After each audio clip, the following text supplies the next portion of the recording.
Hello. Before we start today's episode, if you would like a condensed version of what I'm talking about in this podcast, go ahead and subscribe to the Perfectionist Guide. You can read the entire thing in 3 minutes or less. To access this, go to courtneylovegavin.com/newsletter. Are you a bit of a perfectionist? Type A, hyper performer? Then you know that having the audacity to see an ideal and bring it into reality while breaking generational habits of hustle can be tough, but it doesn't have to be. If you are ready to burn bright instead of burning out, to lead without losing yourself, and to enjoy the life you have worked so hard to create, then keep listening. I'm your host, America's leader on rewiring perfectionism, CLG, and this is Perfectionism Rewired, the podcast. Welcome to Perfectionism Rewired. Today we are talking about why perfectionists burn out. I am going deeper than anyone else to help you understand the foundational components of why perfectionists suffer from an inability to slow down. You're going to find out why you are feeling depleted. This is the episode where, it all makes sense. I'm doing this episode now because the holiday season is the highest incidence of burnout. As I was putting my notes together for this episode, I remembered 15 years ago, I was working at Edelman in public relations during my lunch break, which was like a tight 45 minutes in between calls. I had to run to the courthouse, probably a parking violation or something, but I needed to go to the courthouse in San Francisco real quick. While I was there at the courthouse, I fainted and passed out. I didn't remember the ambulance ride. I just remember like waking up and being hooked up to an IV in the emergency room. You know, the first thought that I had when I woke up, all that I could think about was that, oh my goodness, I'm supposed to be staffing pre-briefings for HP, my client. Of course, I rushed out. I'm good. And then, got stuck with the ambulance bill, which by the way, ambulance bills, very expensive. I don't want you to be like me where the stress builds up to the point where you just randomly pass out while you're doing errands in the middle of the day. We're going to start with a story. I'm going to tell you about a perfectionist client of mine, Kevin. And as you listen to Kevin's story, you're going to recognize burnout signs for yourself. With that, let's get into Kevin's story. On the outside, Kevin's childhood looked fantastic. His parents were married. He had clean food. He didn't want for anything. However, on the inside, it was an emotional Cold War between his parents. Kevin's mom struggled with some untreated ADHD, and Kevin's dad spent as much time as he could at work. He didn't really know how to navigate the dynamics at home. Now, Kevin believed that by being like the all-star golden boy, perfect son, he could bring stability to this disconnected, emotionally unavailable family. Kevin's sense of self-worth became deeply intertwined with his ability to meet needs of his family. And Kevin, he was awesome at it. Through his awesomeness, Kevin internalized the belief if he controlled things and did them perfectly, he'd be safe. Kevin was being all and doing all in order to make up for the inadequacies of his parents. He believed deep down that if he was just good enough, then they would get it together and they would show up for him the way that he needed. Kevin continued to soar. He went away to undergrad and graduate school where he, guess what, continued over-functioning. His friends were takers and they loved that Kevin took care of everything. He would be planning the beach barbecue. He would be carting the heavy beach wagon out there. He would be grilling. He would be bringing all the meat. He made a playlist. He would set up the volleyball court. He would bring extra sunscreen for people. Kevin continued to do everything himself because that way he knew for sure that it would get done and it would definitely get done right. Kevin moved up in his career quickly. He got married and he had kids. He was the little league coach, the soccer coach, and he meticulously micromanaged every aspect of the household. He was helping his sons with their homework. He was volunteering in their classroom once a week. Kevin's friends and neighbors, they just loved how reliable Kevin was. He was always there to help, regardless of what was going on in his own life. However, Kevin's overfunctioning began to take its strain on his marriage. His partner felt that no matter what he did, he could never make Kevin happy. And Kevin's kids were scheduled within an inch of their life with sports, summer camps. Kevin needed to keep it moving at all times, even when he was watching his favorite show with his husband. Always doing something else in order to make it super productive. But really, it was because Kevin hated how awful he felt when he was doing nothing. So he would always find something to fix, to build, to cook, a person to help, a cause to volunteer for. And this stress, along with this harsh, critical voice inside, became Kevin's constant, god-awful companions. Kevin developed heartburn, migraines, insomnia, skin, and digestive issues, all physical manifestations of Kevin's overfunctioning. One night, while burned the fuck out, Kevin realized that he could no longer go on carrying around this emptiness and just overall agitation. He hated that he resented his in-laws, his partner, his kids, his colleagues, the dogs, the chickens, and even the pet iguana, Nacho. Kevin wondered, why is it that despite all of this success, he felt stressy and the wins were hollow? Before we continue with Kevin's story, let's pop open the hood. Let's look at what's happening here. Kevin internalized this unconscious rule. Wired in was, if I am in control and do it perfectly, I am safe. This is especially important if you grew up in an environment where you weren't attuned to. That's just a fancy way of saying that your core caregivers, either if they were there, they were emotionally unavailable, they were totally not there, or if they were there, they were very dysregulated themselves. Being regulated means when you are calm, you are connected, and you are centered from your physiological state. If you've heard of heart math science, it's your breathing, it's your eye movements. It's literally what helps us feel secure and safety. It's that home that we have inside of ourselves. And if there are no adults that are attuned, if we don't have anything around us to co-regulate, we use objects to fulfill that predictability of control and safety. And as perfectionists, we have a vision and we have ideals and we want our reality to match it. If you haven't rewired, then when your reality doesn't match your ideal, there is an unconscious thing that is triggered. It's we're at risk. And if you're at risk, that means that you're not safe. It can be really frustrating because Kevin, he just continued to get more stressed out. He's intellectually, I'm safe, right? Also, what I do not want anyone to do is to blame, it's because of my craptastic childhood.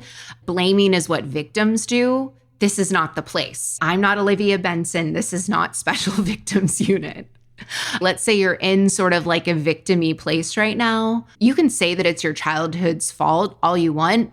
It's not useful, but if you want to, okay. However, even if it is your childhood's fault or your parents' fault, it is still your responsibility as an adult and as an owner of your one precious life to solve it. So you can blame all you want. It doesn't change that it is your responsibility to solve. Okay. So if what I have in my head and the ideals on the outside, if it doesn't match that, then I'm at risk. If I'm at risk, I'm not safe. What happens is that at some point you unconsciously or consciously, you made a decision. You're never going to be experiencing a lack of control or helplessness or feeling lonely or scared. And so you develop habits that make you extremely useful, effective, and essential. Those habits get reinforced until you are no longer owning them, they own you. Your perfectionism owns you instead of you owning it. And this creates chronic toxic stress in your system. Your sleep sucks because of the sleep debt that you have racked up. And then you start getting irritable, and then you are disappointed in yourself because you're irritable, and your closest relationships are affected because guess what else you also unconsciously chosen? You have chosen protection over connection. Your body, your nervous system, it is addicted to the stress cocktail that it is being served with your neurotransmitters. What happens, they call this repatterning in science speak. Your unconscious actually seeks out to reenact the same patterns because it is addicted to the stress cocktail. Dopamine, it's the predictor hormone. It's extremely addictive. So even though this stress cocktail doesn't feel good, it gives your system dopamine because guess what? It's what it knows, and it helps fuel that belief of safety because you can control how stressed you are. You can make this happen, and it is predictable. This is why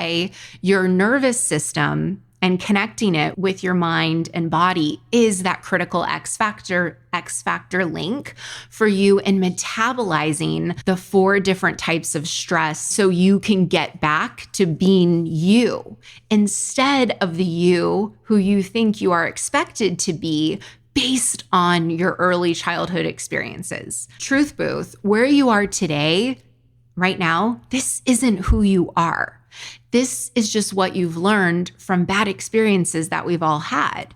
And so the question becomes, what do you want to do now? Think about yourself like the battery on your phone. Right now, when you're putting your energy or your focus into what you do, you're doing it at a 20% capacity. Your battery is like on that yellow, teetering on red. You will feel like your job is sucking the life out of you. Or you will be like me and you'll be passing out on a Wednesday afternoon while running a quick errand in between calls. It's taking away from your relationship, from your kids, from your finances. And that like Hawaiian vacation that you have planned, you're only going to be able to get 20% satisfaction out of it because this 20% capacity, it's for all things. So even if you are consistently showing up, even if you are giving your all, if you are in this burnout state, ask yourself, like, what are the possible ramifications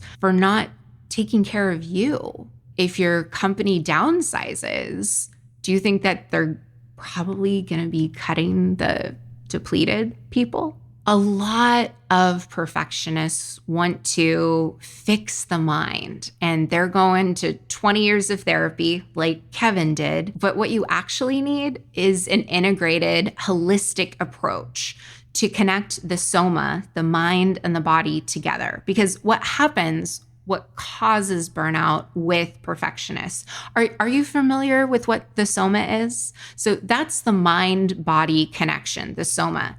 And often when we are overachievers and we're doing all these things and we're working on our mindset and we push, but the body, there's actually a book all about this. It's called The Body Keeps Score. When we're doing all of this, we create sensory motor amnesia. We want to reconnect the mind-body connection so you're not constantly injuring yourself. It's really not so much that you're burnt out.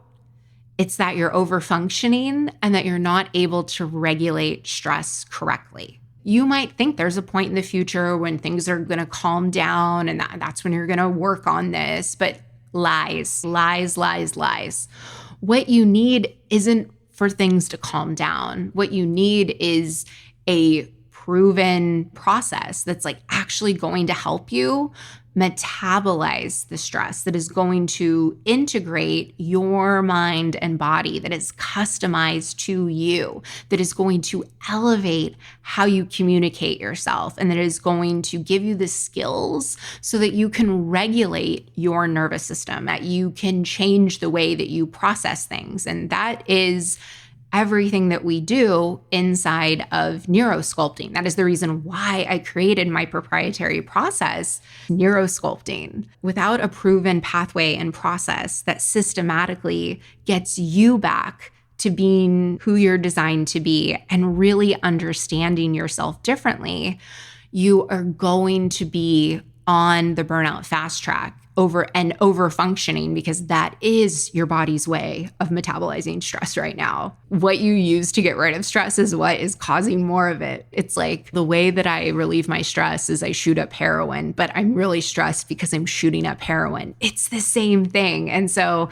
until you solve the underlying issue, you're going to be on this burnout fast track. And I get it, because I used to be there too. And when you've conditioned yourself to be really burnt out and to be here, because this has not just been this year, this has been your life.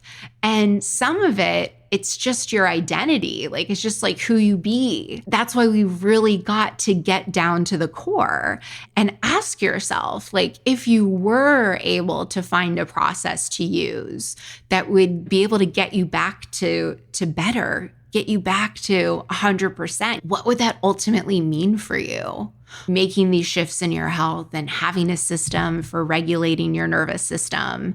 Obviously, your health, your sleep, your sex life is going to improve, but like, where else do you see that this potentially like being able to help you? So back to Kevin, on his initial assessment call, I told him, look like you've dug yourself into a hole, and it's gonna require more than a Band-Aid fix. You can clock more years doing counseling, inner child healing, do some more plant medicine, but ultimately it's just gonna cost you more time and more money than if you dissolve the layers of your overfunctioning behavior. And this isn't about like perfectionism leveraged, my one-on-one coaching program. Kevin, this is about you getting your life back.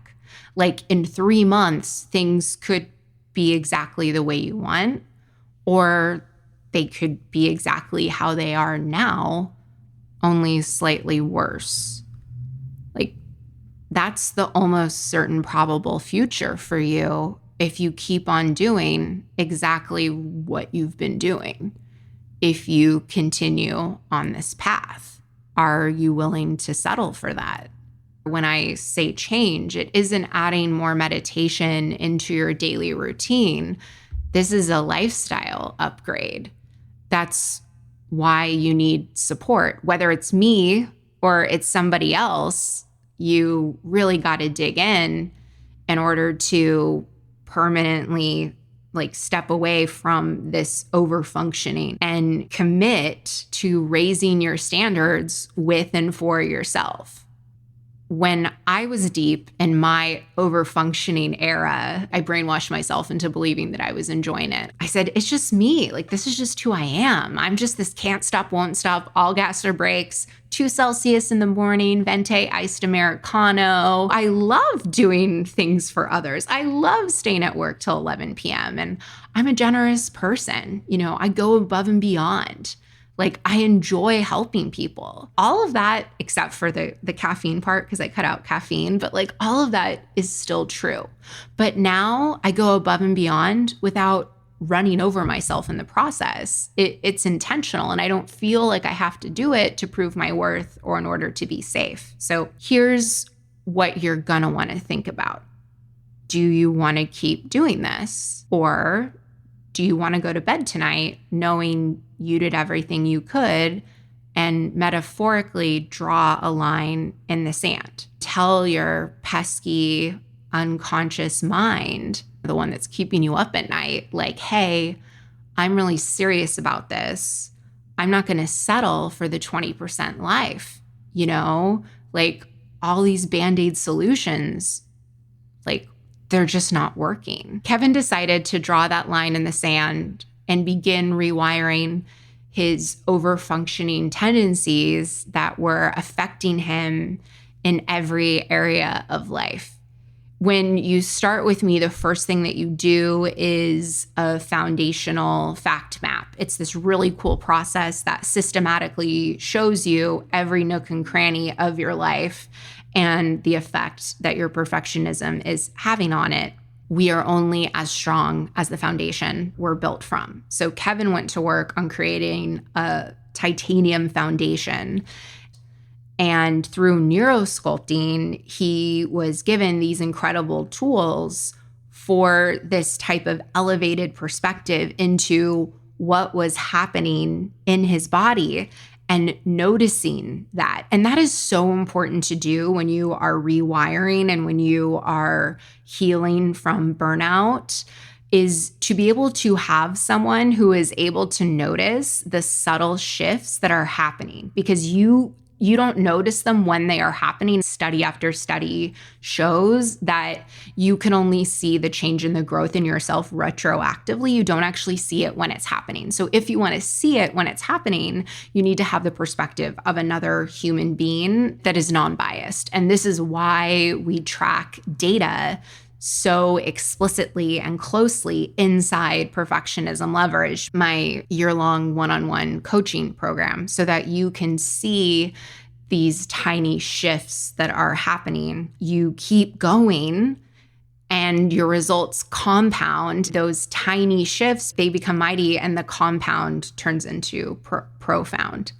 Kevin, he learned to recognize the physical cues, like his warning lights, before he would burn out. So he would notice his shoulders are sort of up by his ears. He would notice that he was grinding his teeth. And these became the litmus test that would allow him to be like, whoa, hold up. I'm stepping aboard the burnout bullet train. Let me take a beat. Let me connect back to my intention, my presence, and decide if I want to continue to do this. Together, we worked on honoring boundaries, and I tricked him into letting go of his need to control everything by playing a game.